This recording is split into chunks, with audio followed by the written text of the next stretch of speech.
Welcome to Visionaries Global Media, your number one source for podcasting entertainment. Visionaries Global Media, envisioning excellence on a global scale. This is Band From Ringside. Tonight on the Band From Ringside podcast, we have your Survivor Series recap. MJF turns on William Regal. We're going to go back to Full Gear and talk about it some. We know it's been a while since we've been here. We also have New Japan World Tag League, and is William Regal out at AEW? That and a whole bunch more tonight on the Band From Ringside podcast. Guess who's back? Did you hear that rumor? Oh, yeah, for sure. I'd Fucking insane, man. Dude, come on. You know what's happening. Ditch that 9 to 5. It's time to feel alive. Hello, Marks, and welcome to the Band From Ringside podcast. As always, I'm your host, Bill Vagey, a.k.a. Jinder Mahal. All I want for Christmas is you. And sitting directly across from me, we have Jason Cornelius Bell. What's going on, JCB? That's the beefer. That's the beefer right there. That's the one. I was like, man, never mind. We have never done this one before. That's beautiful. Bo, God bless you, No, it's brother. not Bo. No, that's you? No, it's Patriot Pat. What? Yeah. Bo, you know, I get some people send me stuff during the week. And when Bo doesn't send me anything, I got Patriot Pat on the back burner, and he's sending me some now. So thank you very much, Patriot Pat. Shout out to Patriot Pat. That's amazing. Great. Oh, that's amazing. I'm literally just dumbfounded. No words. On that lovely note, I'll ask the congregation to bow their heads as I read from the latest edition of the Band From Ringside podcast, volume 284, I believe, chapter 3, verse 14. And the good smart saith, hashtag boo the heels. It's all good, baby. Listen, share, subscribe, repeat the Holy Trinity of BFR. That's how long it's been since we've been recorded. It's been a hot minute. I don't even remember what the number is at this point, but it's good to be back. It's so much shit to cover. We haven't been back since my birthday. My birthday was good. Thank you for everybody wishing me happy birthday and all that other good shit. Amazing wrestling weekend. Capped off with Full Gear, at least for me, the way I watched it. Fuck, yeah, I said historic crossover. All right, I didn't even talk about historic crossover in the end. That's what I meant to say, but we also have the World Tag League. So much stuff to get to. Two Beer Zach is going to be joining us in a little bit.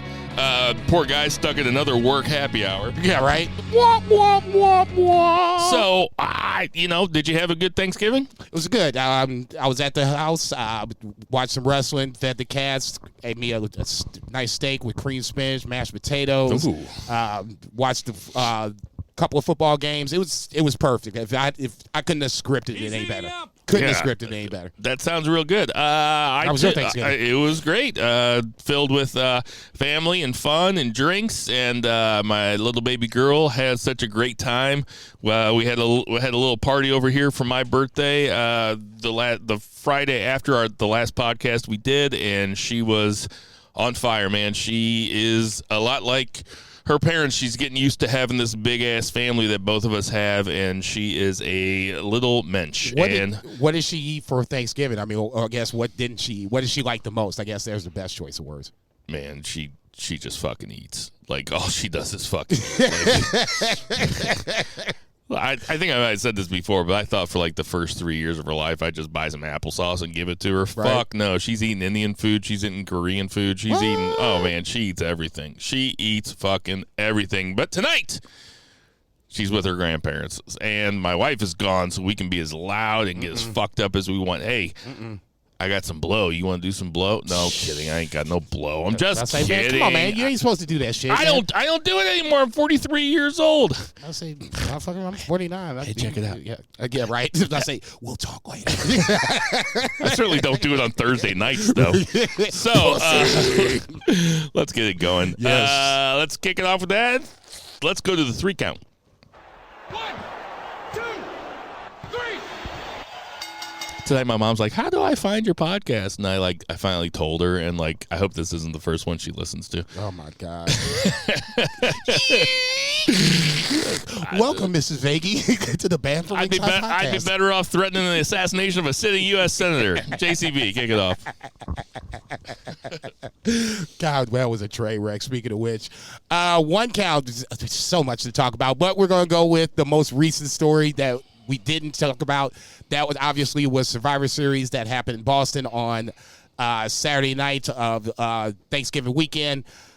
5-match card. Obviously, the main event is what I want to talk about because the arc of the Bloodline and Sami Zayn was in full effect, for lack of a better term. The roller coaster ride that is the Bloodline and Sami Zayn, I think, has reached its epic peak. Oh, speaking of the devil, there he is right now. And calling in from Portland, Oregon, we have Two Beer Zach Pullman. What's going on, Two Beer? Beer for Winston House. Holy shitballs. Hi, everybody. Hey, what's going on? He's hammered. Yeah, he is. You just missed the intro. I only just missed the intro. Yeah. You guys are the ones that's hammered. It's like 6:15. We had some technical difficulties. Hey, Zach, how's it going? It's going good. I just leaving a happy hour, and I'm heading to another one. So I got like half an hour here. So apologies, but I gotta keep this thing going. All right. Okay, sure. I totally understand. So Jason's just getting into the one count, and we are talking about Survivor Series. Jason, go ahead. I was just saying that the arc of the Bloodline, Sami Zayn storyline is, to me, reaches epic apex of Sami Zayn throwing Kevin Owens to the wolves and picking the Bloodline hand over foot over Kevin Owens and everyone. Seeing Jay and Sammy hug it out was like the weirdest thing, one of the weirdest things I've seen in wrestling. But it was like a babyface faction won War Games. The crowd was acting that, into it. I would say this, and I've said it before and I'll say it again. Sami Zayn is the best thing that's happened to the Bloodline. It's freshened them up. It's given them something else to talk about besides Roman Reigns, and that's perfect. But Can I interject? Yeah, please. I will go one further with you, and I will say that Sami Zayn's interjection into the Bloodline is the greatest story that WWE main roster has told since we started this podcast. Ooh. And you can say greatest, you can say most entertaining. I think it's both. Do you think this Bloodline storyline is the most entertaining storyline we've seen since we've done the podcast? The most entertaining WWE storyline, yeah, for sure. Yes. Okay. Absolutely. So, not trying to hijack your count. No. But let's talk. The match, the Survivor Series, the men's Survivor Series match, in ring, I kind of thought Butch was the MVP. Mm-hmm. But in terms of visuals, like Roman Reigns sitting in the chair in the shark cage while everybody else was standing up, and for what they were trying to do with the storyline, they hit it out of the fucking stadium, man. They did it perfectly, and the crowd popped so big when Jay and I was looking at you like, is that the right one? No. When Jay and Sammy hugged, was such a pop. It was so well done. It, like, you can't do anything more except for tip your cap, right? No, it would. If Vince would have done this, it would have been totally different, and he would have jacked it up. This is where Triple H gets it. And I don't understand why Vince doesn't get it, and I don't understand why people still hold, the later part of Vince McMahon's regime in such, high regard. It was mid at best, and if you want to go with that, so be it. If you disagree with that, that's your prerogative. Triple H gets it, and he understands that this is the storyline that is going to drive for the next 6 months, probably going into WrestleMania. It's really about Roman Reigns. And now you made it about Sami Zayn and now Kevin Owens, where Kevin Owens has now come out and be like, I don't want anything to do with you. And Sami looks a little broken up about it, but he's still Bloodline. He's a news, so he's got to keep it moving forward. you see seeds getting planted for later storylines, and that's what Triple H has done so well that Vince really didn't do well, especially towards the latter part. Well, I know why Zach is so hard for it is because it is long-term booking, and they are doing this with an eye to the future. I said probably it feels like 5 weeks ago on this podcast that Sami Zayn is sitting in the Daniel Bryan Kofi Mania catbird seat right now, whereas we don't know if The Rock is coming or not. I have my own thoughts on it, but I mean, could Sami Zayn be the one to take the belts off of Roman Reigns? Could Sami Zayn and Kevin Owens, could they have some sort of triple threat where they end WrestleMania with Kevin Owens holding up one belt and Sami Zayn holding up the other belt? Oof. There's a lot of different you like that, don't you? Oof. A lot of different ways they could go with it. Zach, your thoughts? That was an amazing thought because I had always assumed maybe it was a tag belt situation, but them each having one of the belts is phenomenal. Yeah, it really is. It is less about Roman now, even though it definitely is, like you've always said, all roads lead to Roman. But as we've seen recently, and as I think we'll see in Montreal coming up, this is the Sami Zayn and Kevin Owens story, and I couldn't be happier. Not just because I love those guys and they're entertaining, but man, like this is really just coming together fantastically, and it's really hard to run a story for this long and make it consistently good. And I got to give huge props to everyone involved, and that's everybody involved in the angle, that's everybody in creative that hasn't fucked this thing up, and just the organic chemistry that they have where they're literally like corpsing people every single week because their shit is so funny. They're having the time of their lives, and I'm just happy to witness it, and I'm cheering for them. I'm glad you mentioned that because a lot of the credit goes to Triple H and his booking team, of course. The execution of that Survivor Series match with I don't mind saying it, the subtle acting of Sami Zayn, Jey Uso, and Roman Reigns during that match was also pretty incredible and kind of next level storytelling in terms of televised professional wrestling, Jason. There was a shot post-match where they were tight on Roman Reigns, and it was after the match, obviously, and he kind of was nodding and had a smirk on his face.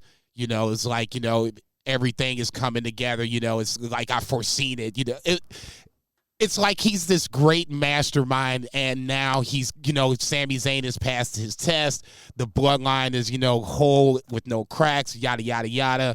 And he's sitting there smirking. And that's why I was like, man, this is crazy. I've never seen, since the NWO, I'll go that far, I've never seen a heel faction this over with the crowd where they're now, it almost feels like the crowd is split. You're going to have, you know, people that like the baby faces, and God bless you for it. But this is an era in WWE where now organically the bloodline has become that next great faction. Crazy thing about it, Roman Reigns has been in the last two great factions that we've seen since this podcast has been going. The Shield obviously being the first, Bloodline being with this. He was not in Maximum Male Models, but I get your point. But I think he would have fit right in, though. He would have. He would have been the best looking one. Right, pretty motherfucker. I'm excited to see where it goes. You know, ultimately, like I said, to me, that was the best thing about Survivor Series was the main event. The match was good, but like you said, the subtle looks, Jimmy. No, Jay, you don't go. I'm sorry. No, Jimmy, you don't go in. Let Sammy go in. Let Sammy go in and help Jay, and let's see if they can figure this shit out. Right then, that's when you knew it wasn't just about the match itself. They were getting ready to tell you a story, and that's when it was on. Go ahead. Can I say one more thing about the Bloodline? Please. Is that I know we have a lot of stuff to get to. It's been 5 days since Survivor Series, and I've been on Twitter, and I've listened to podcasts, and a lot of I told you I'm not going to be saying flowers anymore. A lot of credit has been given to all the right people. Roman, Owens, the Usos, Sammy. Solo Sikoa as the badass, as the actual, like, scary Samoan. You know, he's like fucking Haku out there. Okay. He has brought back the type of Samoan wrestler that we really haven't had in a long time. I mean, Rikishi was funny. You know, The Rock was The Rock. We haven't had a guy like Solo Sikoa, and what a fucking badass to round out a 5-man faction. Zach, what do you think? I think he's a perfect addition, and I mean, what a time for him to enter in. I mean, it is advantageous for him. I wouldn't say it's nepotism, just because he certainly rises up to the occasion. But I mean, anybody that's in that kind of, you know, anybody that's in that family, like Vince always had a lot of Samoans on being pushed, and that's just a fact if you look throughout history. And I mean, there's a reason for it. Like, those dudes are fantastic athletes, and they're fantastic characters, and I think he is kind of a silent hero in this. And I think the first time that he cracks, because he's very stoic, I think the first time he cracks is going to be a big pop. So I was thinking about this the other day. If you watched Raw, when all the Bloodline minus Roman were in the ring, and Sammy and the Usos were all hugging, they were all cracking up and laughing, and Solo wouldn't go in there. And Solo, they were like, come on, give us a hug, and he wouldn't do it. And then Owens' music hits, right? Oh! So if you remember when Solo made his entrance at Clash at the Castle, they said the next night on Raw that he was sent by the elders. Right. Now, this would be a good way to introduce The Rock into this story in case it happens, because maybe Solo's not all happy-go-lucky, because if Rock is the elder and Solo was sent there by The Rock, then he's ultimately on Rock's side. And he's ultimately not, he's not going to be all about this happy-go-lucky, right, we're all one big team type stuff. And if Solo finally speaks and says, I said I was sitting here by the elder, and then you hear, if you smell, I mean, that's going to be something, right? I'm starting to get some predictions right these days, so just remember that I said that. At least we won't have to wait a decade to figure this one out. I'll just say this. Unprofessional bullshit. I ain't even worried about WrestleMania at this point. I'm worried about just what's next. What is Royal Rumble's next? You know, that's what I'm worried about. Cody coming back. Seth and Cody crossing paths. Who's winning the Royal Rumble? Who's Roman facing at the Royal Rumble? WrestleMania is going to take care of itself. If it does happen, that is a good way to at least open the door to where Rock can be introduced. Can you imagine if the Royal Rumble comes down to Cody and Sammy? I was thinking Cody and Seth. Okay, I mean, either way. Cody, yeah. Seth, Sammy, and KO. Yeah. Oh! That's the final four? Yeah, I know. It will fucking. I would say Jason died at the Royal Rumble. He was watching it and his head exploded. But it was a very good pay-per-view. It was a very good pay-per-view. I watched it live. Survivor Series? Yeah, Survivor Series. What did I say? Yeah. Yeah, Survivor Series. Survivor Series is a very good pay-per-view. I watched it live. Hang on. Do you disagree? I would say good. I didn't think it was very good. I was hoping for more. I liked the story, the way the Survivor Series men's match ended with the Sammy stuff. That was obviously really great. But the match itself was not as good as I thought it would be. Partly, I think, because even though the Bloodlines are kind of faces, they are the heels in that match, and then they had advantage, and I think that kind of fucked the psychology up. I thought the Survivor Series matches were maybe a little too long, and the women's match fucking sucked. The title match with Shotzi and it was very bad. I tell you what, they're doing Ronda Rousey no favors by having her go out there and have 10-minute slogs with Shotzi Blackheart. It just doesn't do Ronda Rousey any favors. She should be out there squashing people, or what the fuck are we doing? Fucking produced by Holocaust denier Brian Kendrick. Like, I don't know. It was just not that matter, but I'm just saying it was not a good match. I think the best match on the whole show was Triple Threat. Here goes Zach, virtue signaling that he believes in the Holocaust. Enough with your left-wing bullshit, dude. Enough with the virtue signaling. Next, I'm going to talk about how we landed on the moon. Maybe. Think, Mark. But nice. I think the best match on the show was the Triple Threat with Lashley, Rollins, and Theory. No doubt. And even though I did not pick Theory to go over, now that he did it, it makes sense because now we have built-in programs with two very established dudes, and it all made sense. But I came in late. I was at a birthday party. My son's birthday party got delayed about a month, so we all went to like a trampoline park that day, and we went out to eat and stuff. So I got in about halfway through. This guy never stops, never stopping, does he? Okay. He just goes out all the time. I was just like super stoked about it, and then I got into it, and the first match that I saw was that women's match. I was like, motherfucker, this sucks. And so maybe that kind of put a little sour taste in my mouth, but then I rewatched, everything from the beginning, but it was okay. I don't know. I think maybe the War Games matches were just a little long, and maybe give some other time to some other stuff on the show, because there's like 3-minute intervals instead of 2-minute intervals, like historically. I don't know, just some thoughts, but it doesn't matter ultimately, like what I think.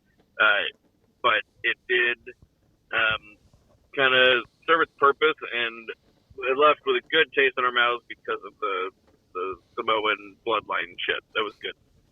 I'll piggyback on the Ronda Rousey thing. I'm not going to – the spot that everybody sees is the DDT spot where Shotzi's taking the blame. I'm sorry, that's on Ronda. Ronda's got to work with Shotzi on this one. Shotzi didn't pull it off great, but Ronda's holding the top rope. She can't hold the top rope. She's got to let it go and got to take the bump. So that's just my opinion on that. The bigger picture is, for Ronda Rousey, there's not really competition. There's not a name for her to be threatened by. Sasha Banks would obviously be that name, but obviously she's not around. Naomi is Naomi, but I wouldn't put her against Ronda Rousey. So for this point, I'm like, okay, so what are we going to do? This almost makes me feel like Becky. Since we're throwing out predictions, Becky was saying that she wanted to be the first woman that wins the Royal Rumble twice. It almost feels like if you can't get Sasha Banks back and Charlotte is going against Bianca Belair, Becky is the logical choice to win the Royal Rumble and then move her over to SmackDown and have her face Ronda Rousey. Granted, that is another 4 or 5 months away where we're going to get some suspect matches from Ronda Rousey, but for me, that would be the end game. I said I wanted it last year and they didn't do it. This now makes more sense, especially the longer you don't have Sasha Banks around. Fair enough. What did we think about Finn Balor versus AJ, Zach? Very high hopes, like you think those two guys in your head, and you're like, oh, fuck, son, like this is going to pop off. And then, we got kind of a Raw match. I don't know. Like, what do you think? I thought that they didn't pull out all those stops because they're planning on revisiting it down the road. It didn't bother me because it was even though it's a War Games Survivor Series pay-per-view, I feel like they could have done a little bit more, but they were obviously keeping some stuff tucked in their back pocket. I don't know if I was surprised that the Phenomenal Forearm won, but I won't even say I was pleasantly surprised.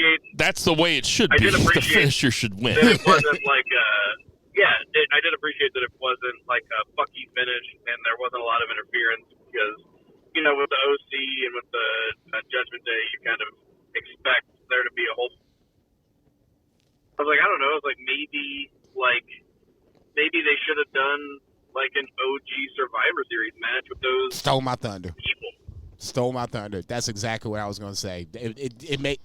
I'm a guy that likes the OG Survivor Series setup. I don't have a problem with the War Game setup, especially with the two matches that you had. You at least built it up to where it felt like it needed to end it in a cage in a War Game scenario. But if you wanted to throw something back and give a tip to the past, this would have been a perfect time to do it. That way you got everybody involved and just do it elimination style and be done with it. So were you guys aware of the backstage stuff that happened between Kevin Owens and Roman Reigns after the Survivor Series match?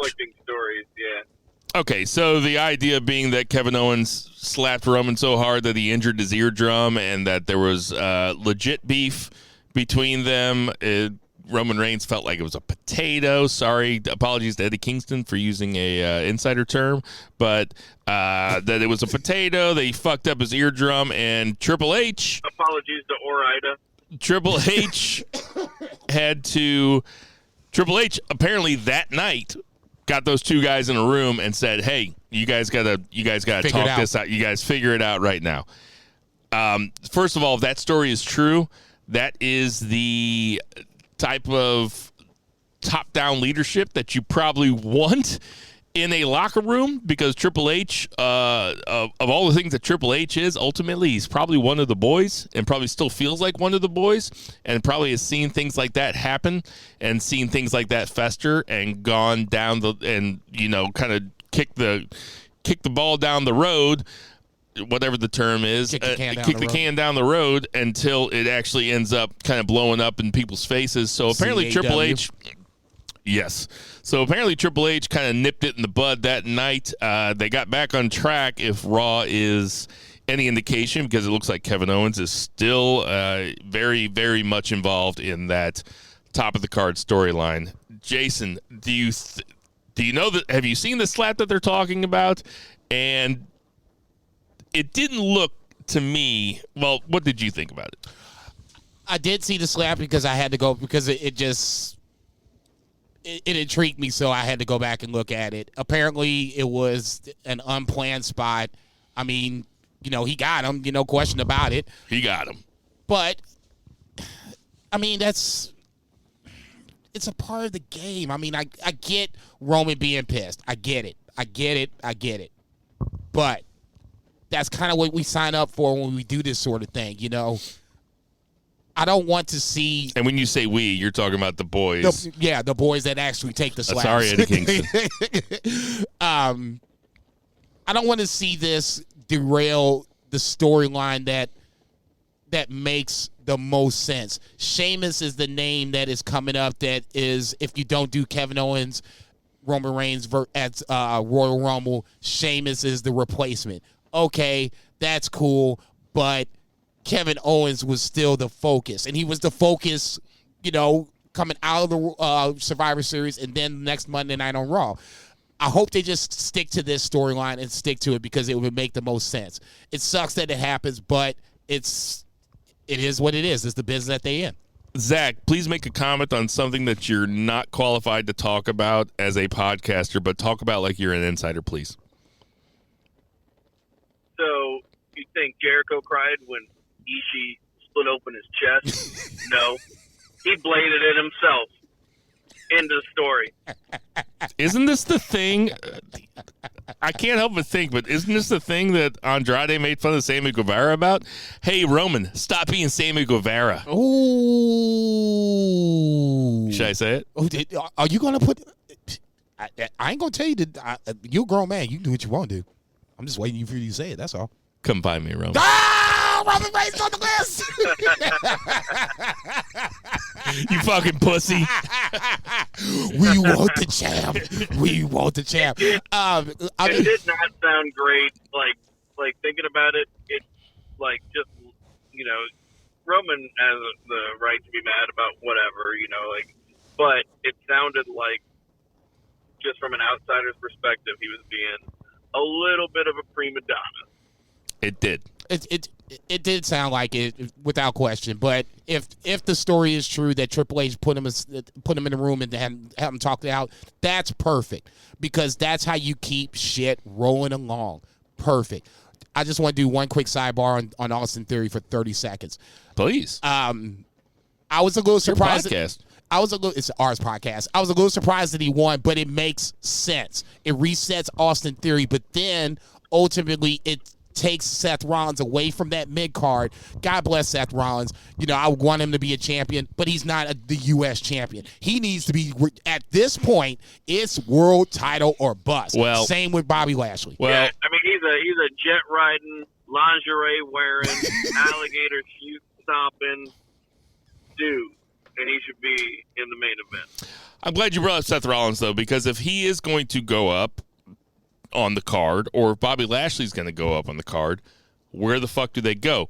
This is where really where the rubber meets the road, because all roads lead to Roman, right? It's been that way for fucking 10 years now. So if they're sucking up the entire top of the card, then that is a real challenge to Triple H and his writers and his booking team to start making some stuff that's not in the bloodline conversation. You're going to have to start writing some stories. You're going to have to start giving me something to make me intrigued about Seth Rollins versus whoever, Brock Lesnar versus whoever, Bobby Lashley versus whoever, and it can't just be matches. Like, you have to start making me care about this shit. Royal Rumble obviously is coming up. I think that's where a lot of this. That's an easy one, because I think the a lot Rumble of it is going to be, where you could get these stories, and you're going to get guys to cross paths or whatever the case may be. Cody is the wild card in all this. We don't know when he's coming back. I would assume Royal Rumble would be a safe bet. Seth Rollins is borderline babyface at this point, as far as I'm concerned. I mean, the only time that he was heelish since he's in this last, let's just say, month, 6 weeks, is when he brought up Cody Rhodes, and he's like, go ask Cody what I did to him. At some point, Cody Rhodes is going to come back. He's going to beat him again? Okay. I was going to say that feels like almost a booking problem, because now you have Seth Rollins on one of the best roads he's ever been. I would say that when he took the greatest cash-in of all time, Money in the Bank cash in, that's his best role. This is his second one. Okay. Yeah. Ha ha ha ha. That's now you're going to have that, right? Now you're going to have that, and you're going to bring back a returning Cody Rhodes. I'm gonna love to see how Triple H gets out of this one. Zach? Yep.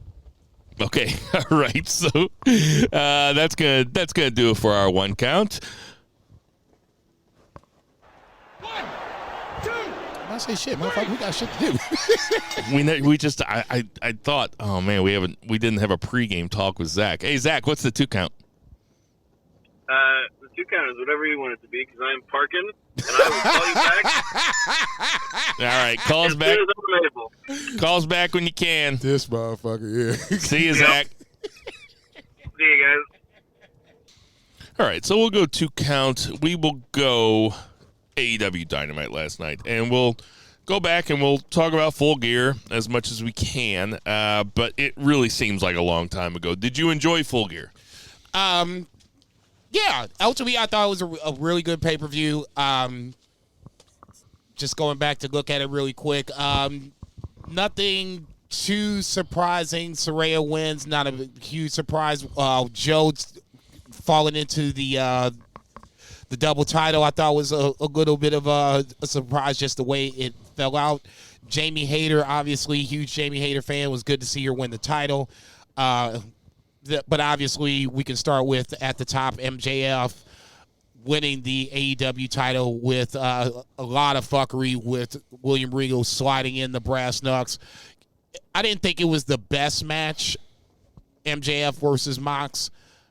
A part of me was just kind of waiting. I did not. This is the way I did it for me personally. When I came home Saturday night, that was the Stardom crossover night, so I had already ordered it, so it was right where it was getting ready to start, so I had about a half hour to play with it. I was like, okay, I hadn't seen anything from AEW Full Gear. I was like, let me go ahead and watch the main event. I figured it was going to be about 30 minutes. It was perfect. So I watched the main event, and went back and watched everything else. It wasn't the best match, but the psychology of the match kept me interested to where I was like, okay, when is it going to happen? When is it going to happen? And when William Regal came out, I was like, okay, now here we go. How's this going to play itself out? I thought they did it well.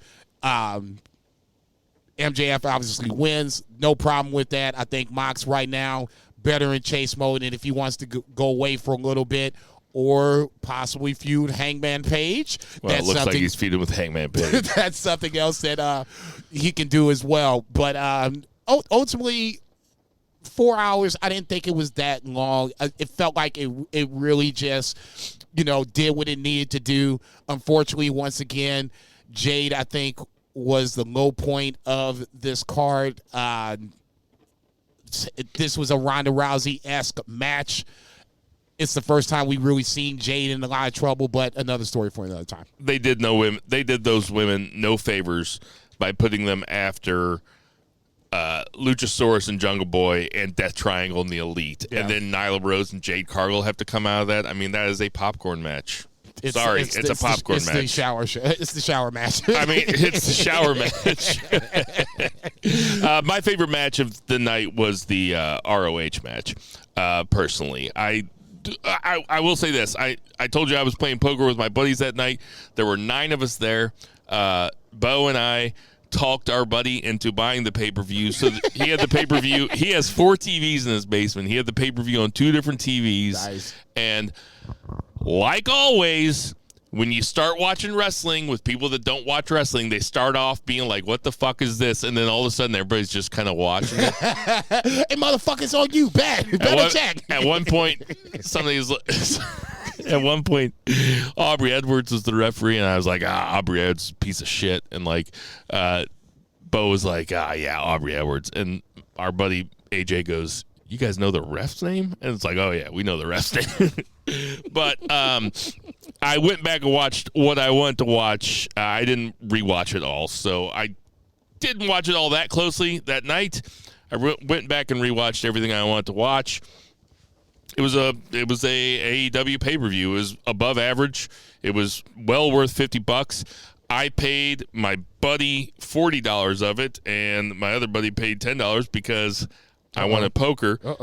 I was just getting ready to say. Hey, here's a little secret for all you guys out there that might have poker nights with your friends, or all you girls out there that might have poker night with your friends. When it's your time to deal, if you're hurting a little bit, sponsor blackjack, because those Vegas streets aren't so shiny because the house loses. Amen. Okay. Baby. Amen. So sponsor some blackjack, you'll win all your money back, Amen. and that's the bill guarantee. But anyway, so we'll get to AEW Dynamite, which started here. Let me flip my notes.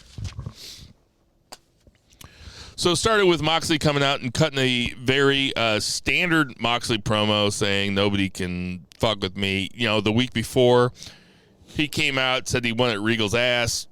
Bryan Danielson came out, pleaded with him to not hurt William Regal because William Regal's got brain bleed and he's got 4 titanium rods or, whatever.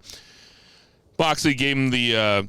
Get the fuck out of here before I bust you in your mouth. Right. I heard somebody call it the Lion King, hey, get out of here before I kill you. And then Hangman Page comes out this week. Moxley and him, they brawl. They end up brawling into the outside into another segment to where eventually they get kicked out, which is really good storytelling for something that came a little bit later on Dynamite with MJF. But next we have Bryan Danielson versus Dax Harwood. What did you think about this match?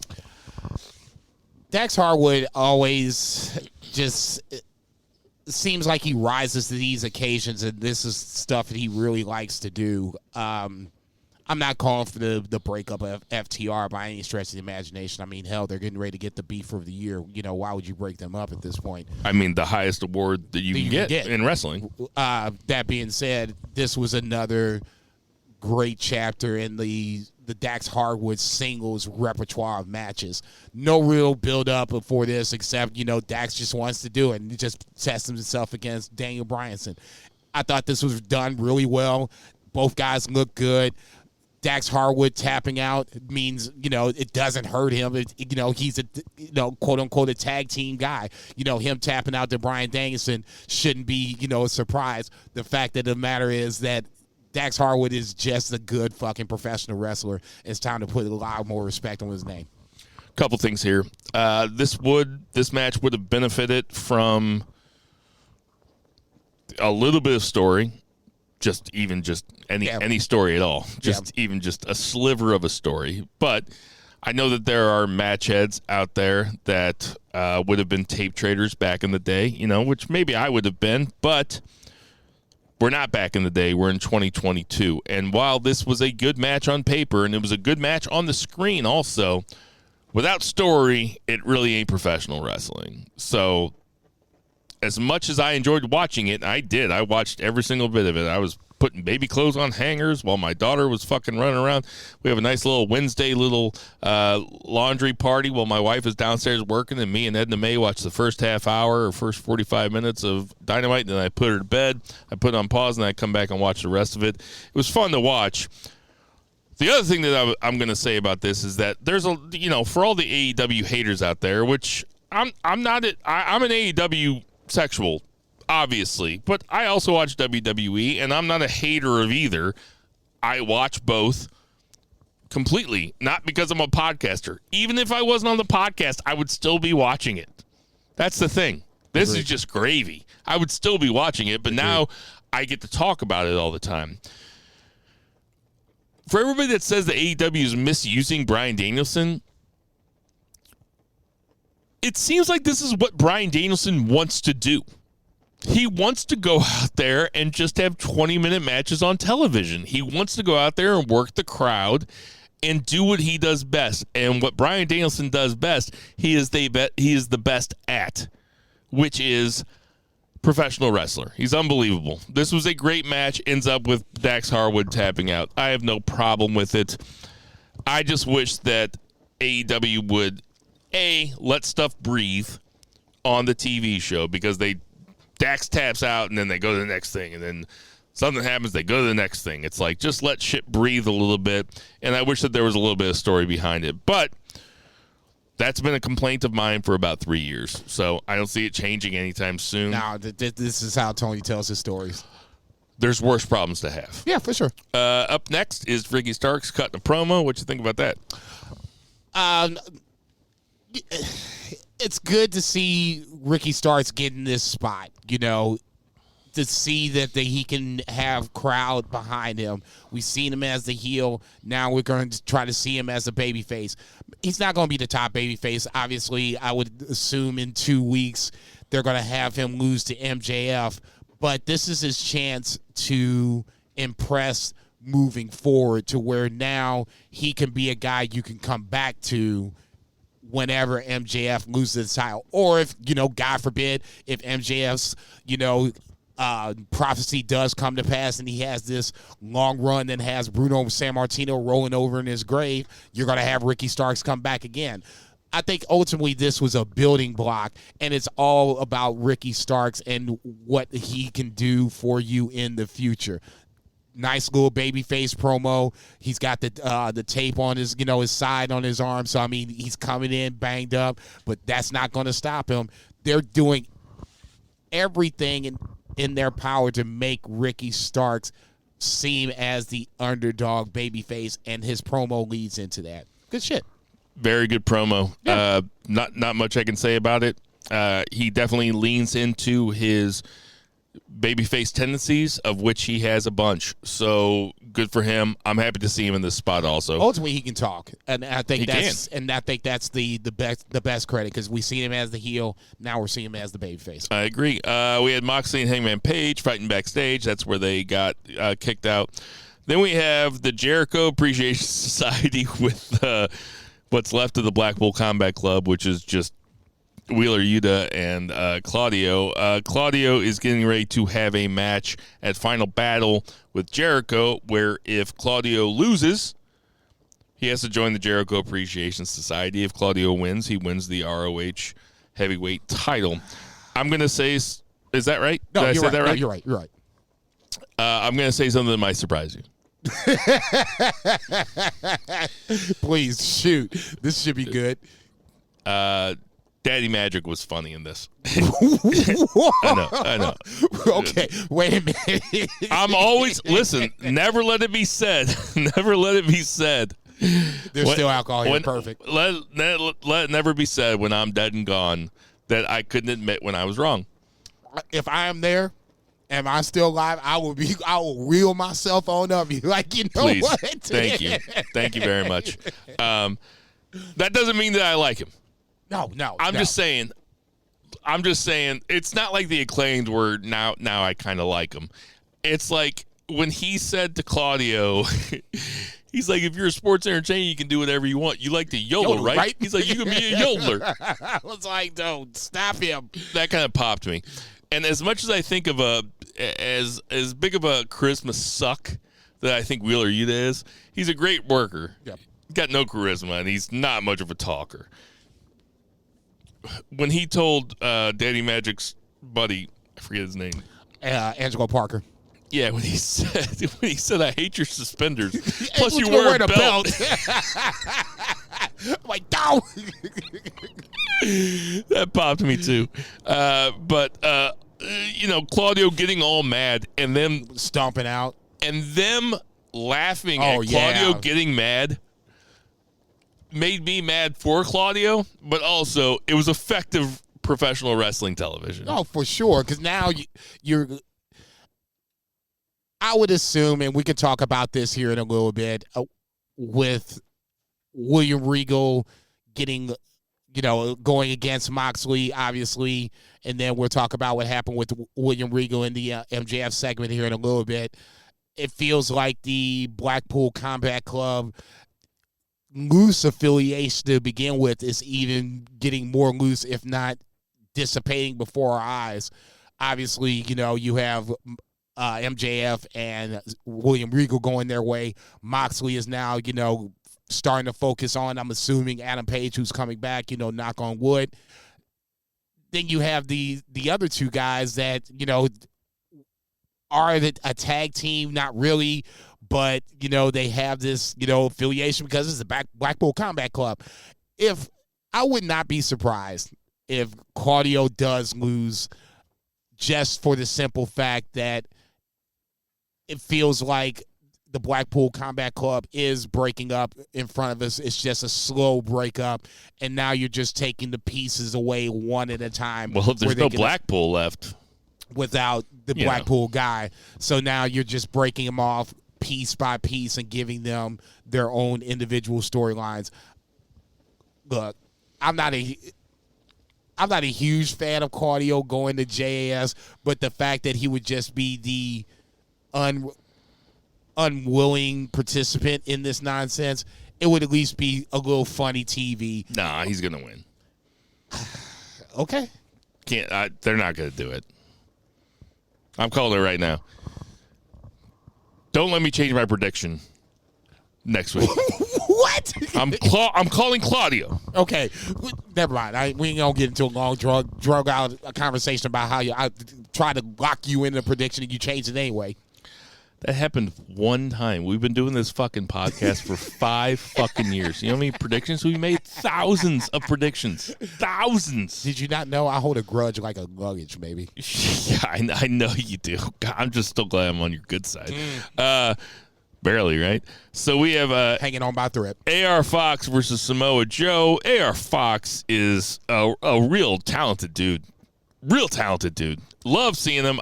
This is another thing. I wish they would have given it just a little bit of build. Maybe just a little promo from each guy prior to the match or something like that. But still, they put it out there with nothing, and it still ended up being pretty entertaining.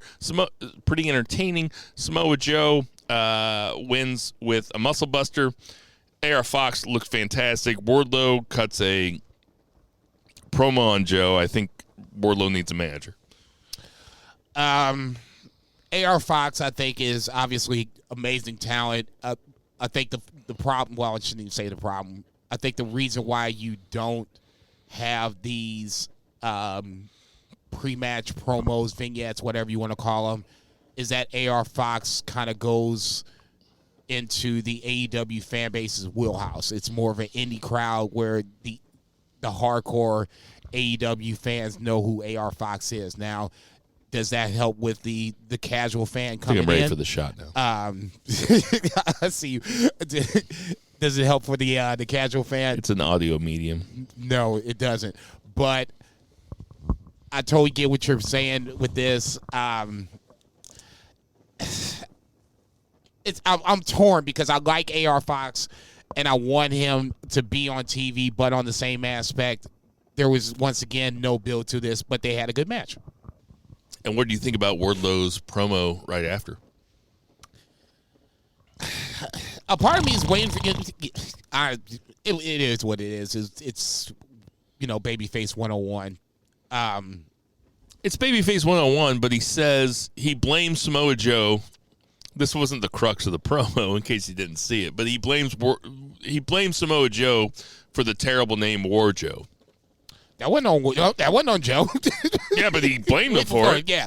Okay. And then he was like, "Oh, that's cheesy." And then he goes, "This is Wardlow's world," which is just as cheesy as War Joe. Stop saying, "Hey, Wardlow, if you're out there listening, oh God, I'm not going to tell you to come find me."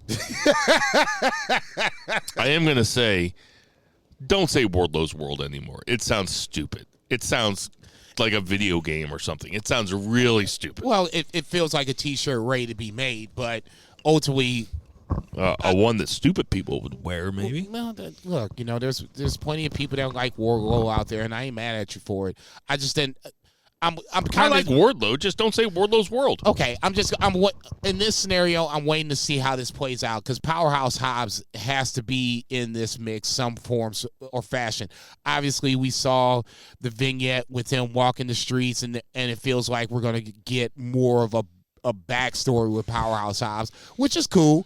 This is how you get people to invest in the person and then invest into the character itself. But at some form of fashion, Hobbs has to come back into this mix. I mean, yeah, like if you want me to get into a character, and the character is an African-American guy, right? Oh, Jesus. The best thing is to have a bunch of guys throwing dice. And then have Hobbs come down and just scare him a little bit. Like, what the fuck? He's an intimidating character, man. I can be like, hey, Powerhouse, can we go ahead and roll? Yeah, I know. But why? Can we go ahead and roll? Why are they throwing dice? Hey, man, that's what you do in the ghetto, baby. Does that still happen? Yeah, right. Do they still throw dice in the ghetto? Right down the street. Fuck no, they're looking at their iPhones. They're making TikToks. Right down the street at the sports zone, man. I see them, throwing craps all the time. Hot hat and a glade with dice. Click, click, click, click. I'm sorry if that was.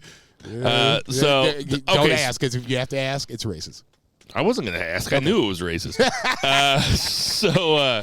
Next up, we had William Regal comes out and he introduces MJF. MJF comes out and cuts I didn't think it was his best promo. I thought it was a pretty good MJF promo. Standard MJF promo, which is an above-average promo.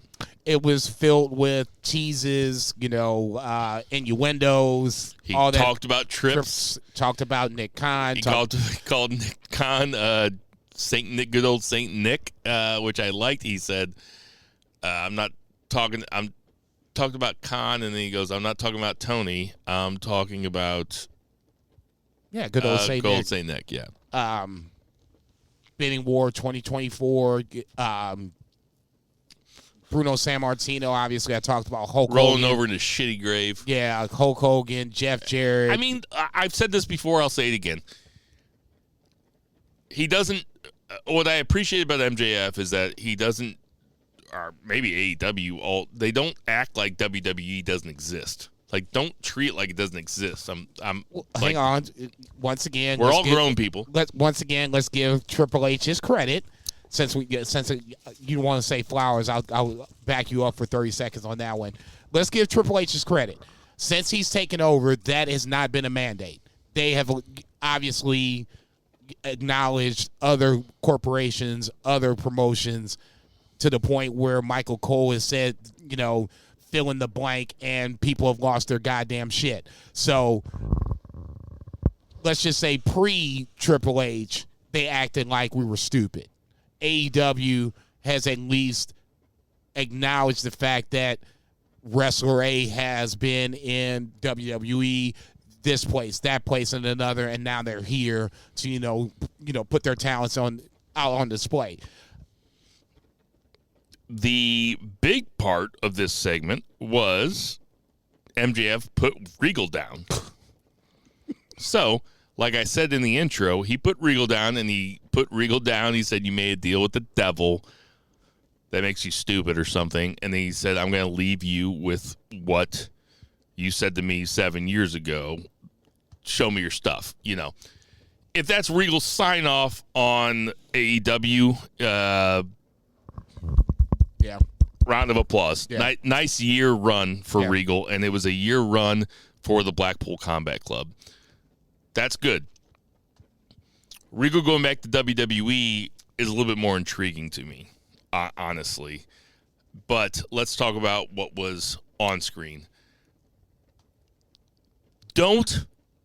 If you're in the audience for the shit like this, do not clap for fucking MJF when he does this. Boo the heels, Yes. guy. Play your part, guys. If you're in the crowd, play your part. I liked it too because I didn't see it coming. When he got behind him, I was like, he's not going. Oh, he just did. it. But Motherfucker. it didn't come to me until a half second before he did it. Yeah. Which is why you watch professional wrestling. Right. Because you like to be surprised, Yes. right? And I was surprised by this. Were you surprised by this, Jason? Caught me off guard. I was like, he was like, "Oh yeah, Mr. Regal," and I'm like, "Okay, so yeah, of course you got to give Regal some love. Sure. This is how it all starts." And he's walking around, and I really I was just kind of like tripping off what he said like beforehand, like analyzing that, and the next thing you know, I see him behind him, like, oh no, whack, and I was, and at that point, it's perfect. Now, Yes. I Yep. agree with you. The fans need to do their job. This was designed to put heat on MJF. I get it. You're going to cheer him after the fact. And this is not the same thing as me yelling at people for saying you fucked up. I'm not saying you can cheer him if you want to. Yeah. I just don't think that you should.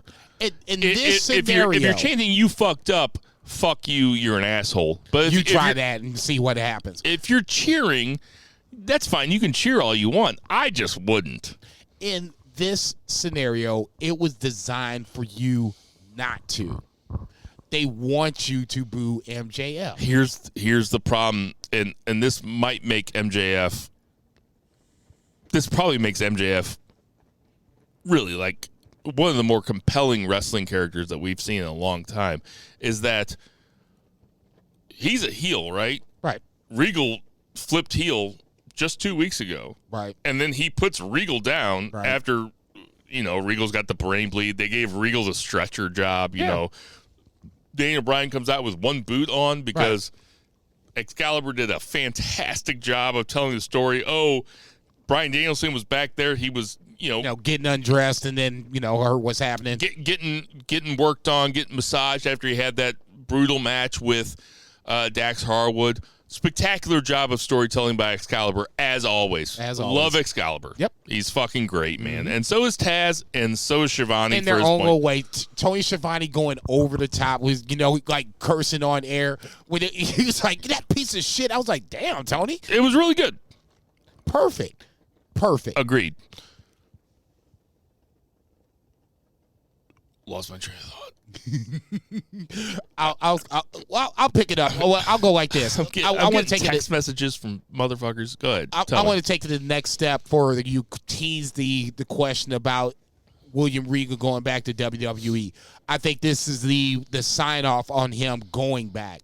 Granted, it's only been a year, and it's crazy to even think about. It's only been a year, but Triple H loves William Regal, loves him. Also, his son is in the WWE. NXT. Right. Can't remember his name. Yeah, I'm not even going to try it.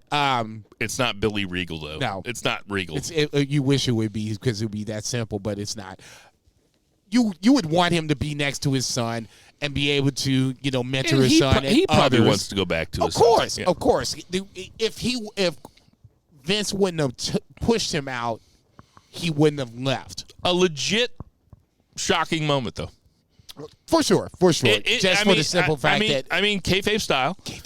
It is what you're watching wrestling for, and I didn't think it was coming right there. You thought we were going to see an unholy alliance for MJF and William Regal going forward. Yeah. Obviously, that's not the case. And the way that they did it, it was basically I call it the victory lap. Whenever you win a title, you come out the next night or whatever, and you have your speech or whatever, especially if you're the world champion. Yes. It's your victory lap. That was MJF's victory lap, and that, to me, was the period on top of that victory lap where it's just like, look, I don't need you. I mean, the firm is the only thing that I was kind of questioning about, but if you don't have CM Punk, the firm doesn't have. Nah, he gone.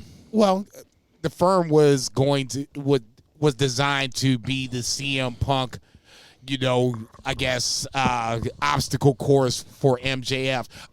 That's the other thing. I love the fact that sorry, Eddie Kingston, MJF was bringing up shit that he obviously heard on Twitter, that, he has people jump through hoops. He's a coward, this, that, and the other. He called us fickle. Was that a shoot on Eddie Kingston? I don't even think it was a shoot on Eddie Kingston, but the fact I forgot about it. I don't even think about Eddie Kingston ever. No, when he started to say cross my mind. I never think about Eddie Kingston. The fact that he said that made me was like, okay, so he's one of the few that think about actually, not even listens, but pays attention to what people are saying about him, and he brought it back up. It felt like it was 8 Mile all over again. All the things you don't hate about, all the things you don't like about me. So Eddie Kingston said some. Oh, hold on. Did Eddie Kingston say some bullshit about MJF on Twitter or something? No. It was basically like, this is why the fans don't like me. I'm a coward. I make people jump through hoops. I don't wrestle matches. Things, and he, and the fans started to boo. He's like, see, and he kind of leaned into towards the ropes or whatever, and the fans started to boo a little bit. MJF has a really just a great appreciation of the past, and he uses that into modern day wrestling. And the fact that he's getting ready to get paid either by AEW, WWE, and he brought up Hollywood, because quiet as it's kept, he's doing a little Hollywood acting too. Look, I'm not saying he's going to be The Rock. He's going to have a small part in some fucking Look, I'm not saying he's The Rock, but no, he ain't The Rock. The fact that he has it out there is another option, and it's another bargaining chip. Ricky Starks versus Aria Daivari. Ethan Page comes out with Stokely Hathaway. Stokely Hathaway. No, I know what you're thinking. It's still Stokely right. Carmichael. I always want to say Stokely Carmichael because I'm that in tune with He's the woke, black baby. plight. He's woke, baby. With the black plight. I was like, no. I saw your wheels there, and I'm like, no. It was a 30-second match. Poor Aria Daivari. The guy can really fucking work, but he jobs out to Ricky Starks in 30 seconds. Don't have to talk about that. I don't care. We don't have to talk about Britt Baker and Jamie Hayter backstage with Reba. We have Willow Nightingale versus Anna Jay. Willow Nightingale ends up going over. They're getting ready to leave. Ruby Soho makes her return and gets in. Ty Conti, or not Ty Conti. They don't call her Ty Conti. They call her Ty Mello. Ty Mello now. What are your thoughts on this? I guess this was, one of the many questions, as a fan of, AEW and just wrestling in general, where is fill in the blank? Andrade with torn pec, got it. Miro's doing acting, got it. Ruby Soho, broken nose, got it. Smart to ever come back, close to, I guess, her hometown in Indianapolis.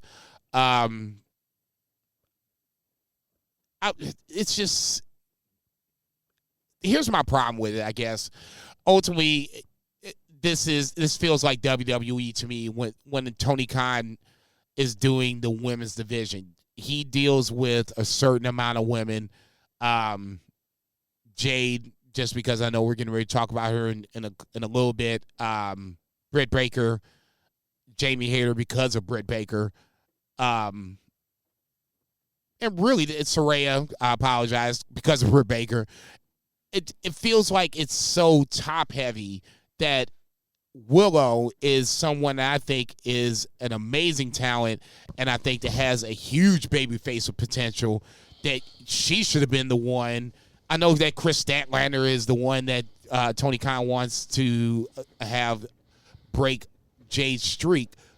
I think Willow is just as good and has better babyface potential than Chris Statlander ever could, but that's just me.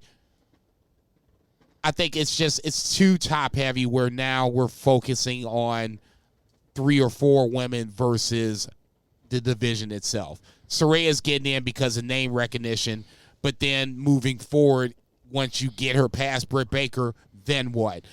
I thought, there's been plenty of women that have been coming over, and then they've seemingly disappeared.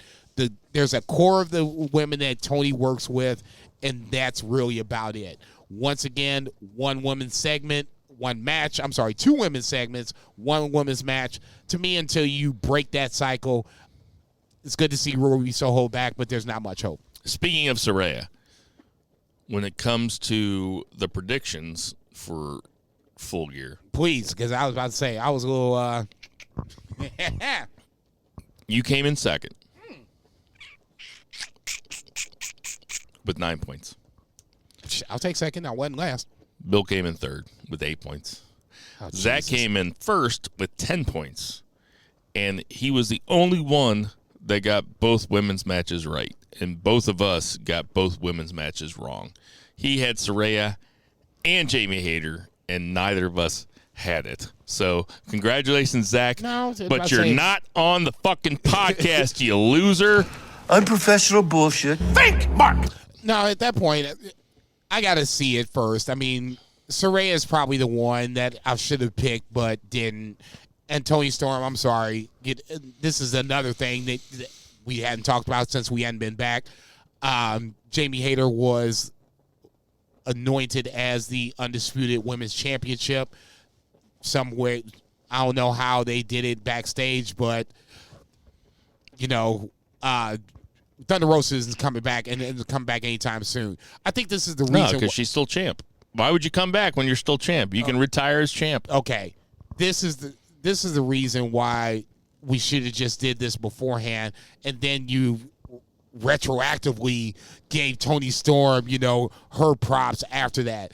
It's just time to not even do interim championships. If you're hurt, you're hurt, and you can come back after the fact. All right, Jason Bell. Yes, sir. I'm going to give you 30 seconds to explain to me Jade Cargill and Little Bow Wow. Go. I think this is an attempt to bring in fans that are wanting to be AEW fans. You said it at the poker game. People that want to watch but can't get in. This is the door to do it. It's not for me. It's not for us.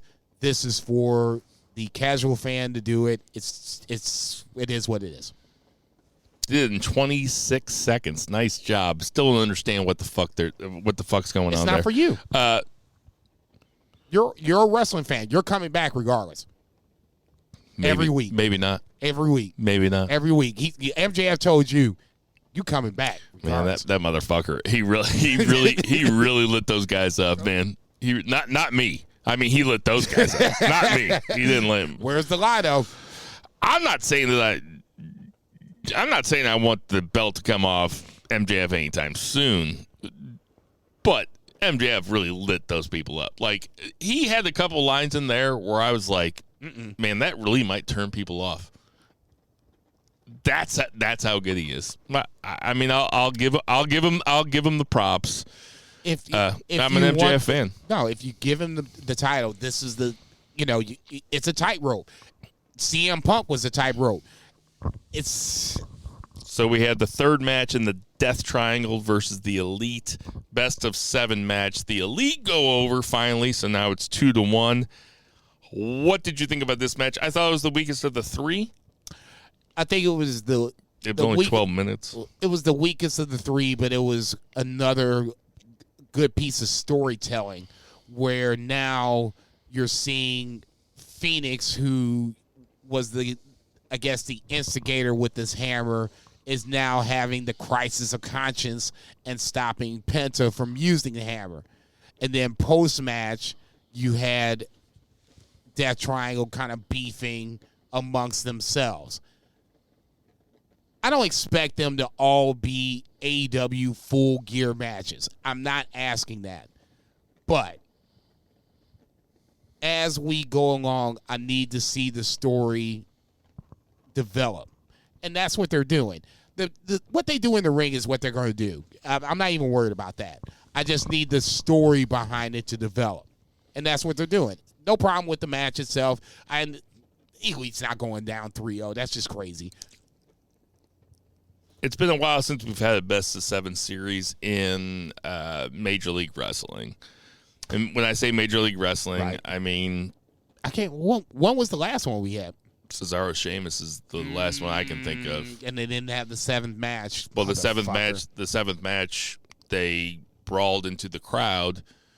It was like a non-finish or whatever. It was a non-finish, and then they became the Bar. Wow. Okay. Pretty good. Yeah. Okay. The last one I can think of before that was the Motor City Machine Guns versus Beer Money, and I'm talking TNA back in 12. Yeah, that's what 2012, I'm sure 2013. We had one before that. 2000. I don't think so. Not really? not in televised. Not in NJPW, TNA, Impact, AEW, or WWE. I don't think we've had a best of 7 since then. I think this is only the 3rd one we've had in the last 10 years. Now, there might have been one in MLW or something like that, something that I would have missed. But I think that those are the last 30 that I can remember because I really like the idea of a best of 7. I love the idea of a best of 7, especially when you got guys that can work together this way. You can tell the story. Like I said, to me, it's not the wrestling. The wrestling is going to take care of itself. I just don't think you can tell the same story behind the scenes. Well, the Sheamus-Cesaro one was Sheamus was up 3-0. Cesaro came back 3-0. It was a non-finish, like we said, for 7, and then they became a tag team. That was pretty cool. No, they were a pretty cool tag team. Yeah, obviously, I have a shirt. I was getting ready to say, I think at some point, when it's all said and done, they will both go into the WWE Hall of Fame, either individually or together. We don't set the bar. We are the bar. There you go. If at the worst, they're a WWE Hall of Fame tag team. At the worst. Sheamus is going in no matter what. Right. Yeah, without question. Sheamus is going in no matter what. Yeah, he's a company guy. Cesaro is 50-50. Cesaro was in 2 great tag teams with the Real Americans also. Real Americans might have been tag team just as long as the Bar. No way. Whatever. Yeah. Another story for another time. For sure. 1, 2, 3. All right, so now we're going to get into the New Japan stuff. So for all you people out there that don't watch New Japan, you can either listen and learn. Stop. You can pause it right now and go watch some shit. You said listen and learn. You ain't shit. Or you can just fast forward to the end. Yeah, right. So let's talk some... Well, actually, it's your count. No, I didn't know where you wanted to go. Do we have one more shot? You have one more shot. And then I can smoke some weed? And then you can start smoking some weed. Thank you. He said thank you. Thank you. That's very much. Thank you, Master. As a matter of fact, it's just take the bag. And New Japan, the crossover. Wait, you did 2 Jack Daniels, and you said you had some white stuff too, because you said you weren't going crazy. So you don't have any vodka? No. Do you want to split this one with me? Oh God, no! I was about to say this is gonna be a long day tomorrow. Shit, Jesus Christ! All right, go ahead. Crossover, New Japan crossover, a Stardom crossover. Obviously, when I said white stuff, I mean clear stuff. I meant vodka. I'm not doing coke, Mom. Can you imagine my mom was still listening right now? It's like, what are you doing at that? My mom's like, I can't believe he said that about Real Americans. Where's my granddaughter? My mom's a big Zep Coulter fan. Where's my granddaughter with all this? To me, the crossover Stardom event with New Japan, I think it was, at least I'm the one that watched it. I can't speak for Two Beer. Did you watch some of it, any of it? I watched every single minute of it. Okay. I watch it all the time. What did you think? Okay, so let's start with the main event. Okay. The main event was, hold on, don't tell me. I'm not going to tell you. I'm gonna let you do this. Kairi, who used to be Kairi Sane, versus Mayu Iwatani, right? Iwatani, but that's okay. Iwatani. Okay, so I watched the entire thing. What'd you think? I liked the match a lot. This is such a weird criticism, but I don't think that you're going to disagree with me. Go ahead. When they kick out, they don't really kick out. Right. It's like you're waiting for an emphatic kick out. It's just more. Well, you're waiting for a kick with the leg, right? Because when you kick out with your leg so you can lift your shoulder off, right? That's why it's called a kick out. That's why it's not called a shoulder off, right? But they don't really kick out, so like you can't really tell when they're kicking out. It was a 25-minute match, and it was.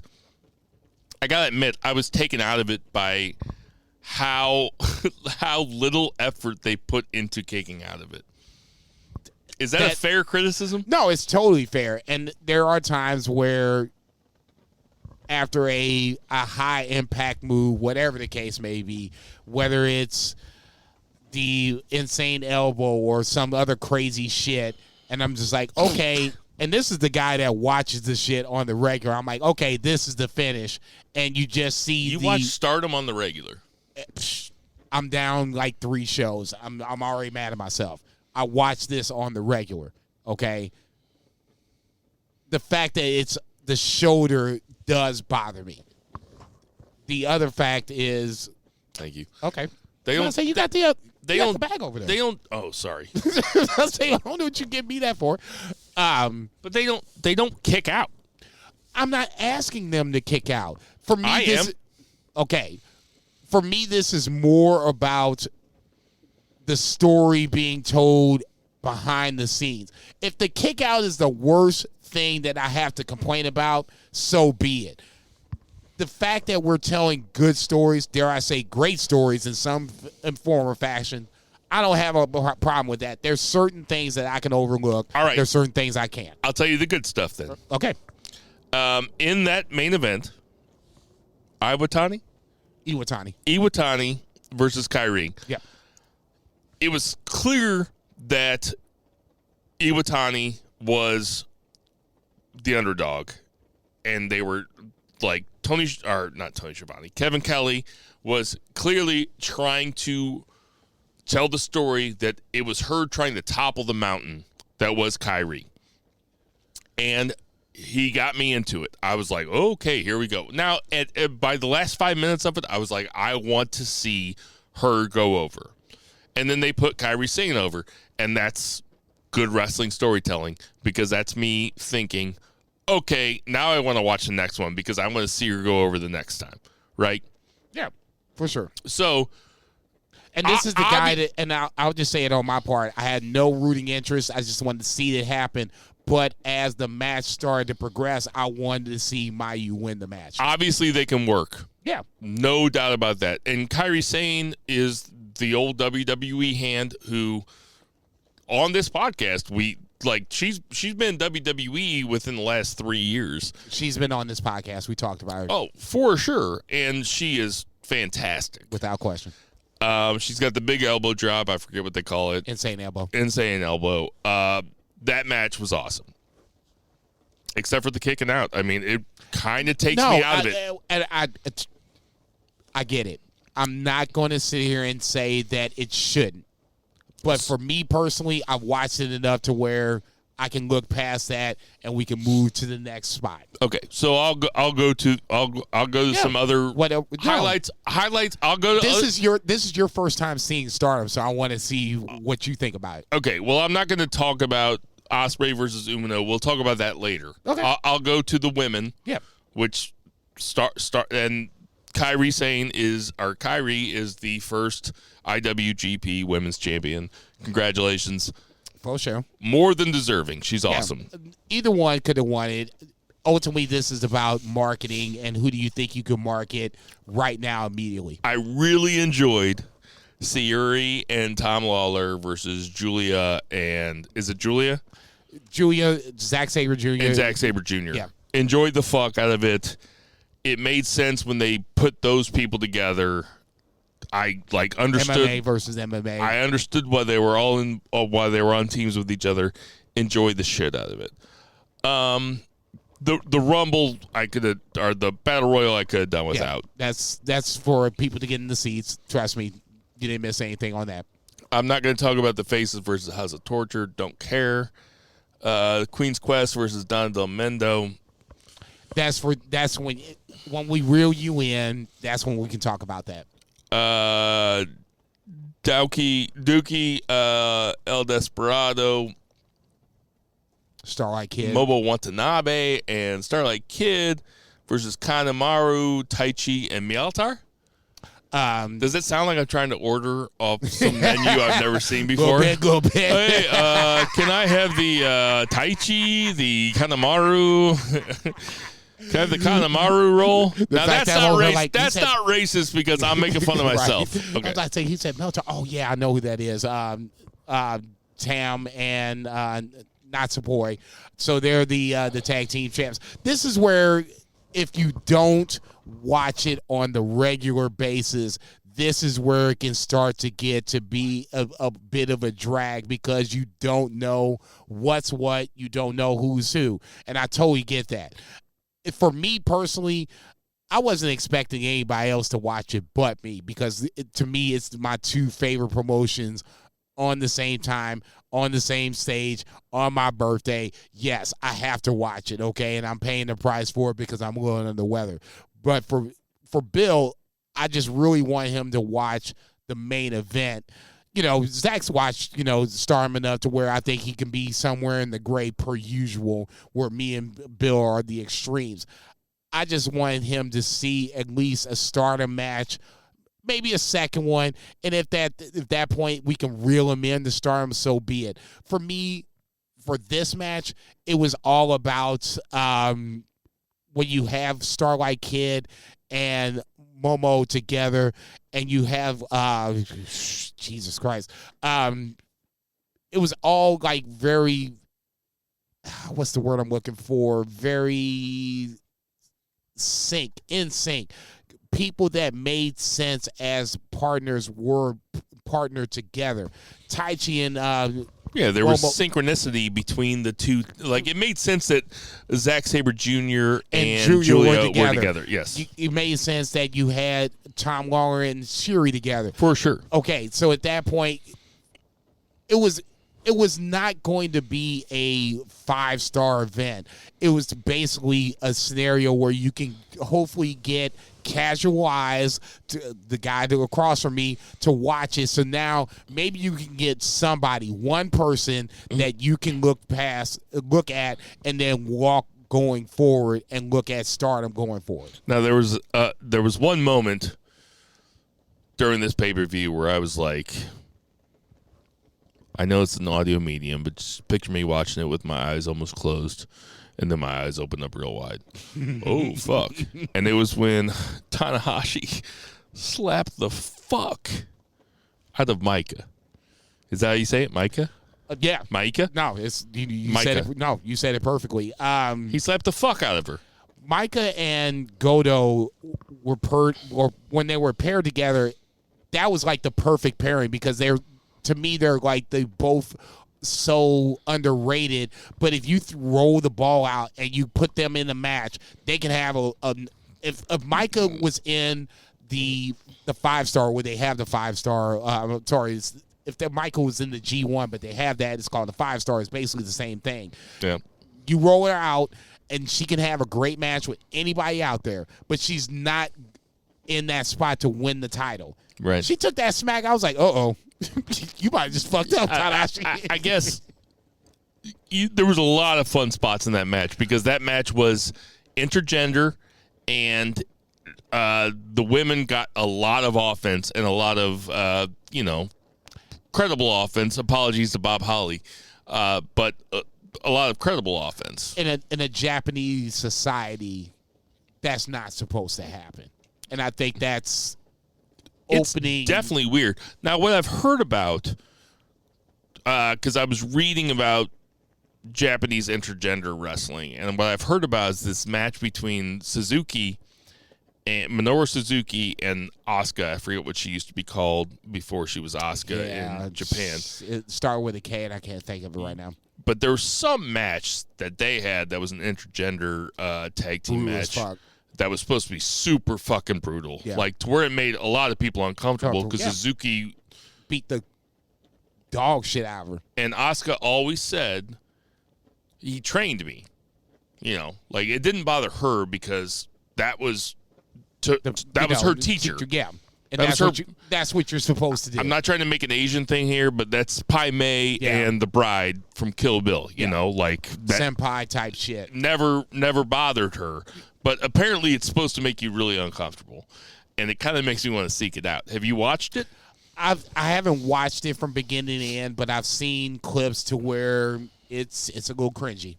Yes. So, and I don't think Tanahashi, the thing wasn't cringy. It was was kind of like Randy Orton doing an RKO to Nia Jax, right? Okay, very similar to that, to where it was like, oh, you just didn't see it coming, you know, at all. I was like, so that's how we doing things around especially here. Tanahashi, the ace, the baby face of all baby faces.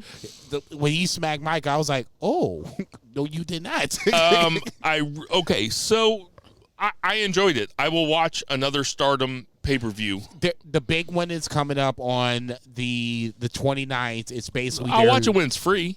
No, motherfucker, it's free because it's free because I got you. No, the 29th is going to come up. But you bought Crossover the night it came out, though, right? Yeah, it was like the day before or whatever. But Stardom is a little different. You didn't wait until it came out free, though, because it's free now. No. It didn't take very long for it to be free. No, for me, I support both, especially Stardom, because I love Stardom so much. I wanted to throw them some money. Now, that being said, fair enough. Now take a big hit off this and explain Jade and Bow Wow to me again. Jeez. No, I'm kidding. Yeah, I'm kidding. I can't. Their next big show, their Wrestle Kingdom show, I guess, for lack of a better term, is the 29th of December. You're going to have Julia and Shiri as the main event. So is there going to be a Stardom match at Wrestle Kingdom this year? If I'm not mistaken, Kyrie and I have it written down. Good job, Jason. Where is it at? Mirai. Tam Nakano and Kyrie are going to be on the Wrestle Kingdom physical card itself. I'm not sure. I'm pretty sure it's going to be for the IWGP Championship, but that was the fallout after the Stardom, which is I love, just New Japan Stardom. As soon as somebody wins, boom, you have somebody coming out and challenging right away. Tam Nakano came out, and she's going to be the next challenger. Two more matches I want to talk about real quick before we get to the big announcement, because there was a huge announcement at this show. Was it?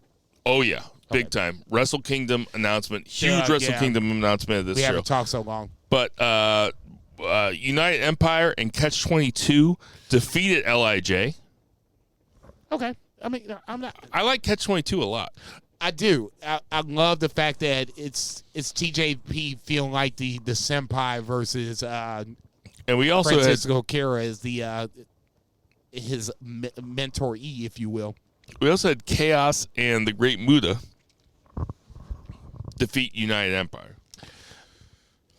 It will kind of bleed into Tag League a little bit, but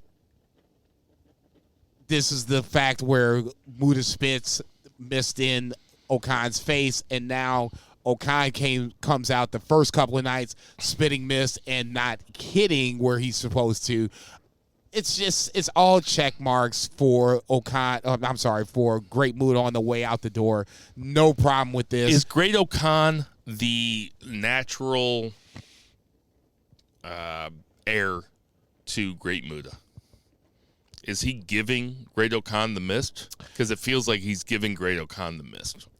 I'll say this I also want to say this.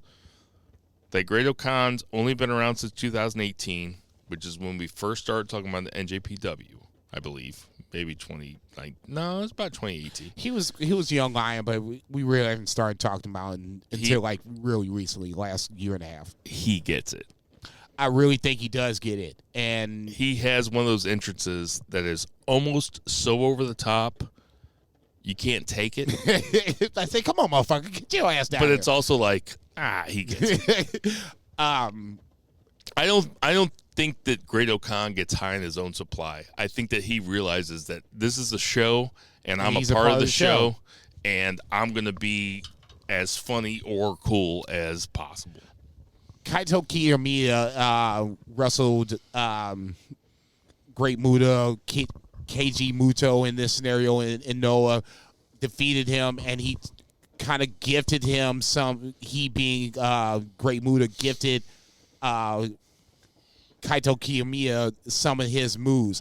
I think this might be the same scenario, and it's crazy that you said that because I didn't even think about it, and I watch this shit all the time, and you just said that, and as soon as you said it, I was like, it totally makes sense. Which part? The fact that the mist is being gifted from Great Muta to Great-O-Khan. So at some point, obviously, and I can't think of when the date is, I think it's a 6-man now tag where it's going to be Great Muta, Sting, and Darby Allin versus TBA.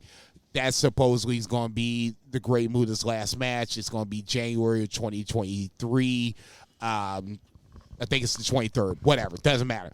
So from that point moving forward, I can totally see Great-O-Khan using that mist. Obviously, he's done it a couple of times and hit Hanari when he shouldn't have. Dude, so I can see that moving forward. Hanari getting hit with the mist and just punching into the air. Perfect. That was in the World Tag League, right? Yes, sir. That was actually it happened twice. It happened beforehand. And I've only watched 2 nights, so I'm trying to catch up. But it was no, I'm not. It was Great-O-Khan and Hanari versus Sanada and Naito. Sounds right. And he accidentally hit Hanari with the mist, and he was facing the exact wrong way and just throwing haymakers. Perfect. Like, he was so scared of it. It was so scary to be blind. That's so fucking cool to me. That's so fucking funny. Well, no, it's your natural reaction as the body. All right. I can't see anything, so I'm just throwing. So let's talk about the serious thing that happened at Crossover, which not trying to bury anything else that happened there. Sorry for using an insider term there, Eddie Kingston. But Will Ospreay beats Shota Umino, Red Shoes' boy. Good match. It's another good match. I don't think the finish was ever in question. No. This is exactly what happened to Ospreay with Okada, I believe. He beat him 3 times in a row. Or not Okada. Who beat Ospreay 3 times in a row? Because Ospreay's now beat Umino 3 times in a row. Okay, just keep talking. Let me think about it. So, Ospreay wins. He retains the belt. The lights turn off. No, he's doing his victory lap. And here comes Kenny Omega on the Titantron. You know, all due respect to WWE. I know and I was watching this live. I'm like, what the fuck is this? And he cuts a promo in Japanese that has closed caption along the bottom. Yeah. He cuts a promo in Japanese talking about how there was no reason for him to stay with NJPW once AEW started. And all these guys come in there and they're not bilingual and they can't do the job that Kenny Omega does. And he says, I was surprised when NJPW called me. And then he calls Will Ospreay out for Wrestle Kingdom. So we are getting the match that we've all been waiting for. The Kenny Omega. The second one I've been waiting for, but yeah. What's the other one? Obviously Okada and Jay White.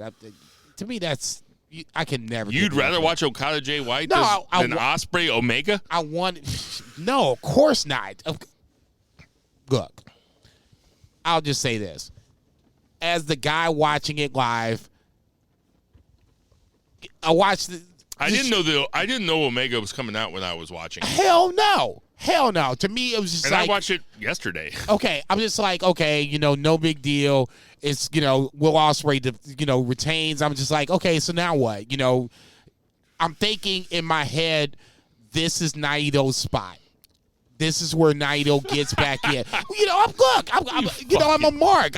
Fake mark. So I'm like, okay, maybe Naito gets back in. He just lost to fucking, Okada like twice. Why not lose the Ospreay a third time? At least he's on the card. So the lights go out, and I'm like, okay, so who is it? I'm just like, I have no fucking idea. Did you mark out? Did you pop? I didn't say anything. And to me, that's the ultimate mark out, when I don't speak and I'm just watching this shit and I didn't say a word and I'm sitting there watching this shit. I'm like, oh, man, this is Kenny. Oh, shit. And I'm watching, everything he's saying. I'm like, okay, from Kenny Omega's perspective, it makes sense. New Japan had to call me back. Man, there's nothing harder than that dude cutting that promo in Japanese. Fucking hard, dude. That is hard. That's the John McClane hard. That's the evolution, and I want to start. That was my goal for 2023. I'm going to start going back to old New Japan 2013 and start watching that shit to see the real ultimate evolution of shit. Kenny Omega couldn't speak Japanese when we started watching this podcast 5 years ago. To see him from that point to now coming in on... It's unreal. On Will Ospreay's... The crowd was cheering, too. The crowd was all about him. Will Ospreay is basically like, I've wiped out everybody, and now here comes this motherfucker. And if you haven't seen the Will Ospreay backstage, magnifique. This is going to be a very, very good match. The Twitter, exchange is already very good. I cannot wait for this motherfucker. So, are you more excited for that match at Wrestle Kingdom or Jay White Okada? It's a once in a lifetime match. I mean, I've seen it. You've seen it. Okada and Jay White are going to do it again. And who is FTR going to fight? It's going to be the winner of World Tag League, if I'm not mistaken. So hold on a second.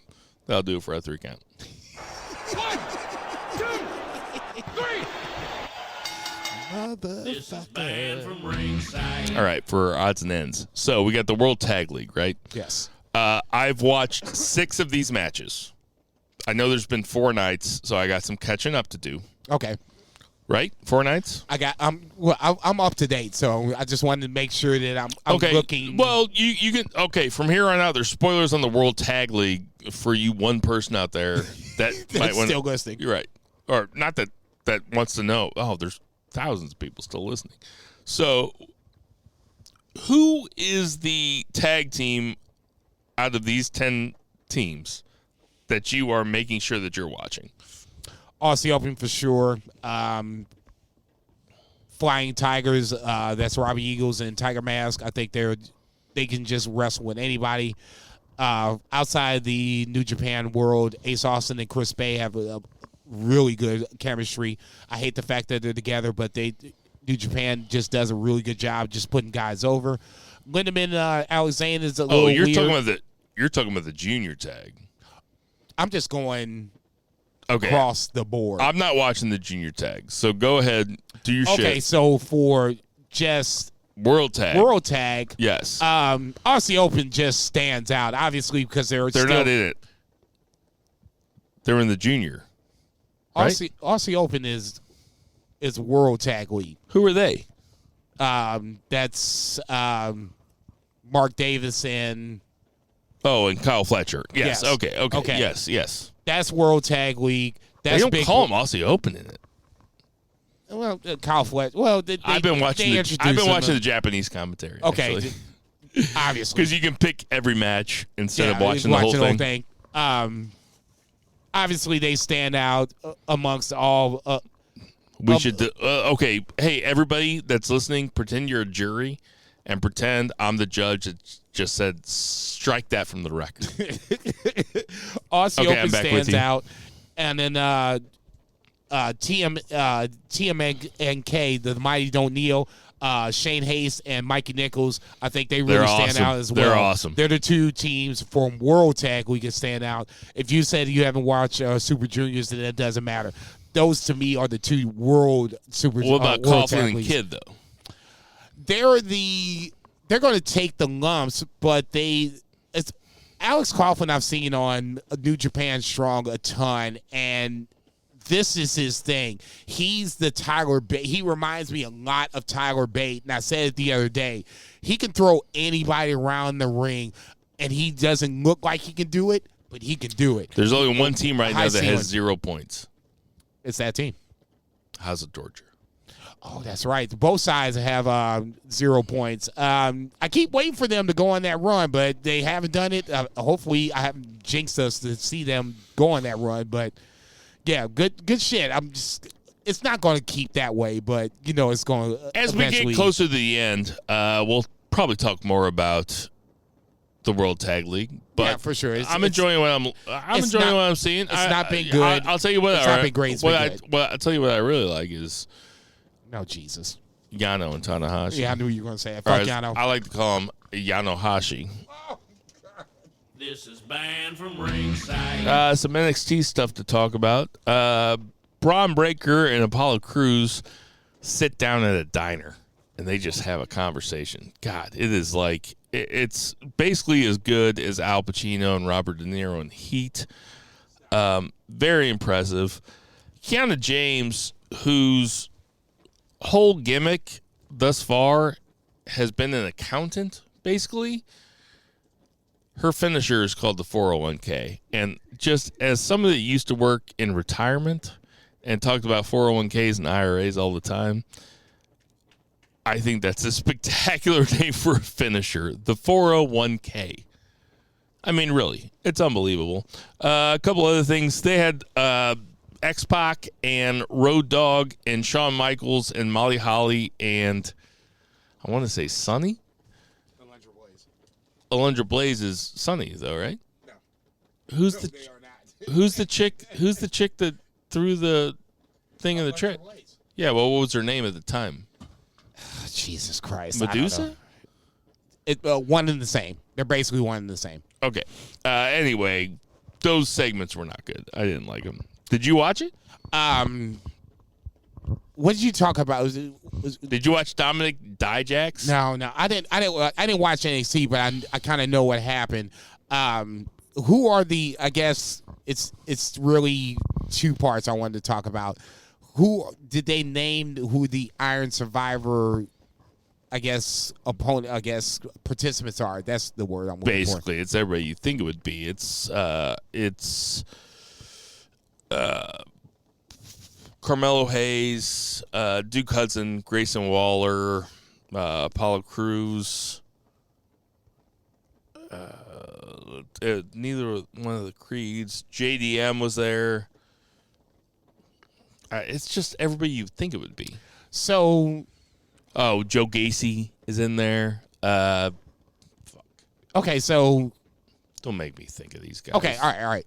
So, Apollo Crews and Braun Breaker, that shit that was all Pulp Fiction. I literally watched that clip on YouTube. It was pretty good. No, it was good. It was two baby faces being baby faces. I basically want what you have, but they were still cool about it. So Apollo Crews has this match versus Braun Breaker, but then he's in this Iron Survivor challenge as well. No, I might got him mixed up with a different black guy. Okay. Oh, Axiom's in it. Big Body Javi Bernal is in it. There's not a whole lot of better names out there than Big Body Javi. Look, don't get me wrong. Big Body Javi. I'm not going to shit on NXT anymore. I started picking back up on MLW, and MLW has some really, bad storylines and bad people on that shit to where I can't sit here and say that it's bad that you watch NXT and I don't, and I watch MLW, you don't. I'll say this though, you were talking about great finisher names. Richard Holiday's finisher about retirements, 2008. It's like a little spinning neck breaker. Okay, that's his finishing move. It's called the 2008. For those who don't know, that was like if I'm not mistaken, that was the housing crash. If I'm not mistaken. Okay, there you go. So that being said, I like the fact that finishers are named with Kiana James's 401k finisher and now Richard Holiday's 2008 finisher. Neither one are great, but both, at but least for all the shit that you watch, tie it all together. I really can't understand your hate for NXT. I don't hate it. To me, no, you fucking hate it. No, look, I don't. I watch MLW in exchange for NXT. I got no problem with MLW. Look, like I said, when I started, you got to draw the line somewhere. No, when I started to watch, you only again, have 30 hours a week. I can watch to devote to wrestling. No, I can watch NXT if I wanted to. No, you sleep like 4 hours a day, so 6. you can watch an extra 4 hours of wrestling a 6. day. Okay, all right, yeah, 6. That's what I thought.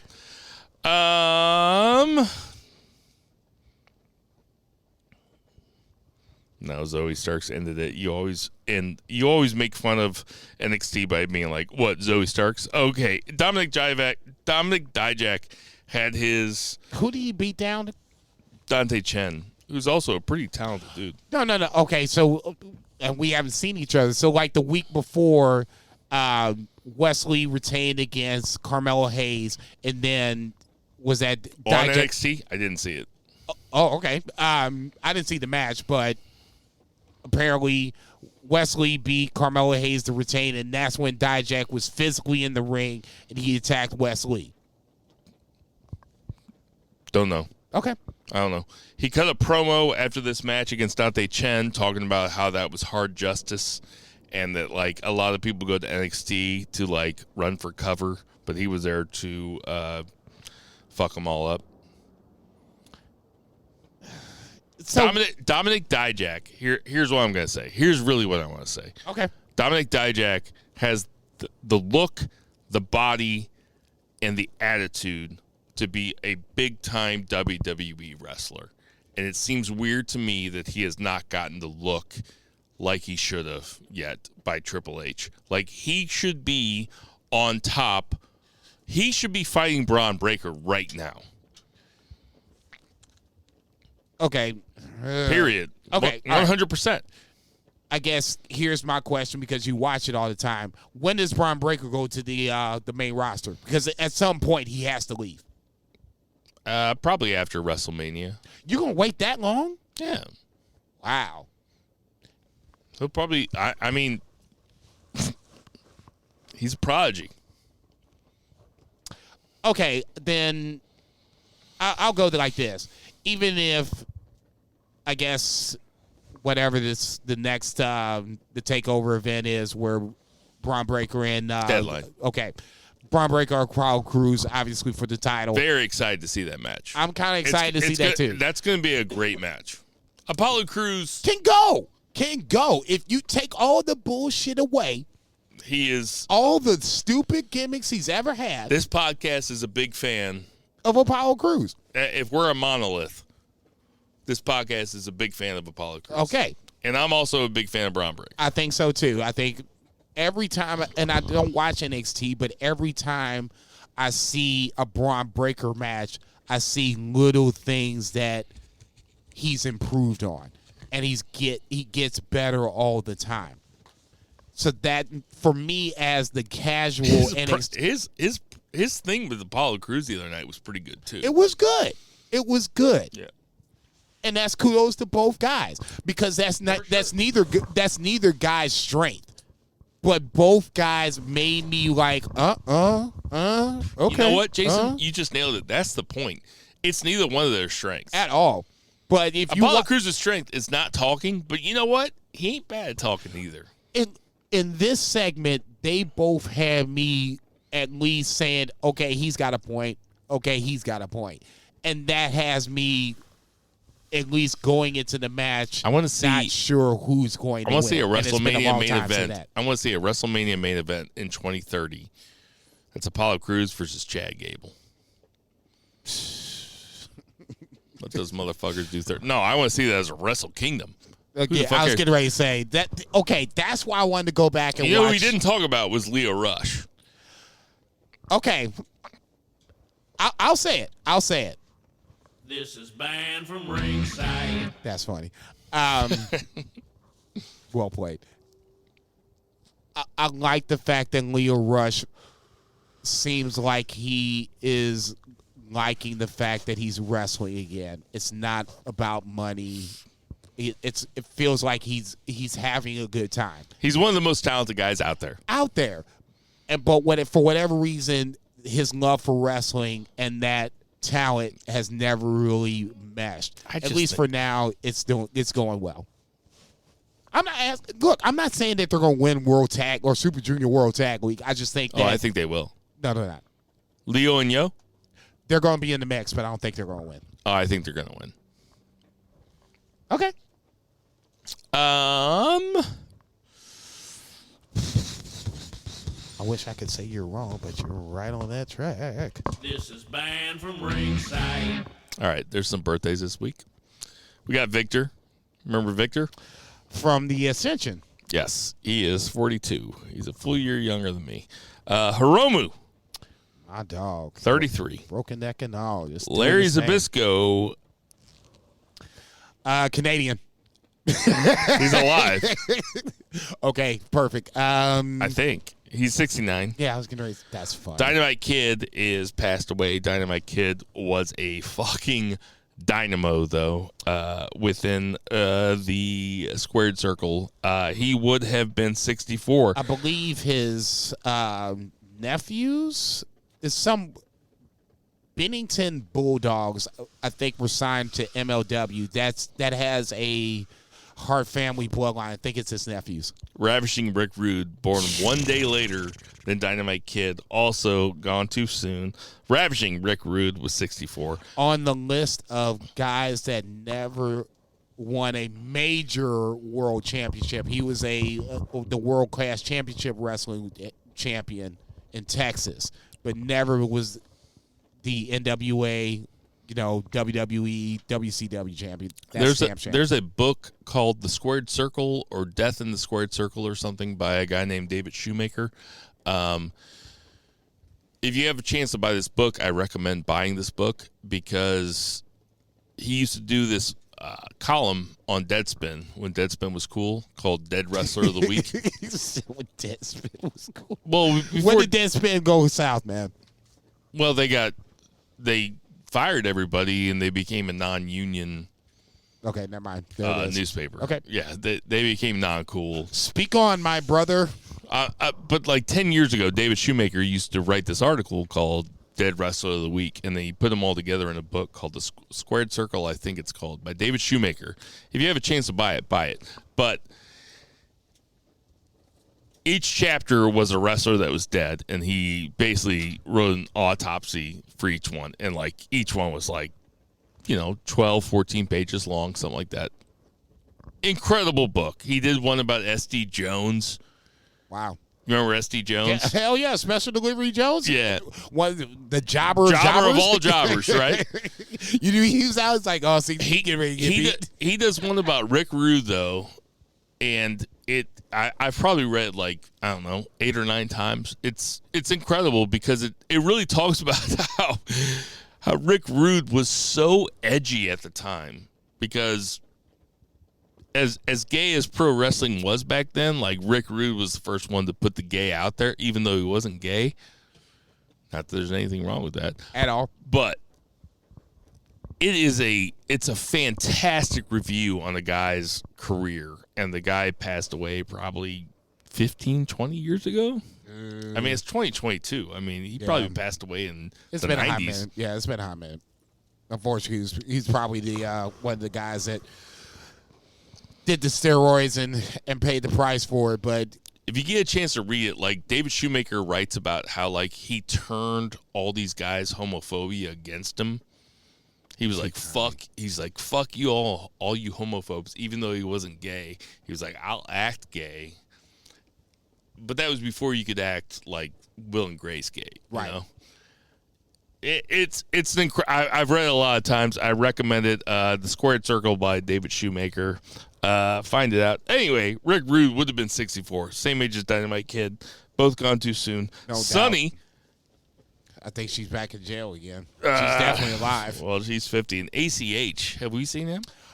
He was on a couple of MLW episodes. He's definitely alive. Since Triple H tried to make him say boss.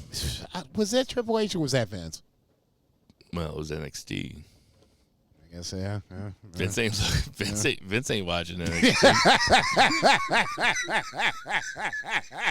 You ain't shit. Hey, everybody. We know there's tons of podcasts to listen to, so we appreciate you guys listening to our Amen, podcast. baby. For Patriot Pat. Patriot Pat Jack. Sending me some good shit. He No sent me shit. another one for next week, too, that I know you're going to like. For Tinder Mahal, for Jack. Vice, Jack. for Murray the Murray Man Murray, for Jack. Ludacris, Jack. for 2 Beers Zach Pullman, Jack. for Jason Cornelius Bell. Can need you out, bitches. Black Lives Matter. Jack. Support your local weed dealers. Support your local You better hurry up restaurants. because it's getting ready to get legal, baby. I'm Bill Vega. And everybody, never forget to boo the heels. Apologies to Eddie Kingston.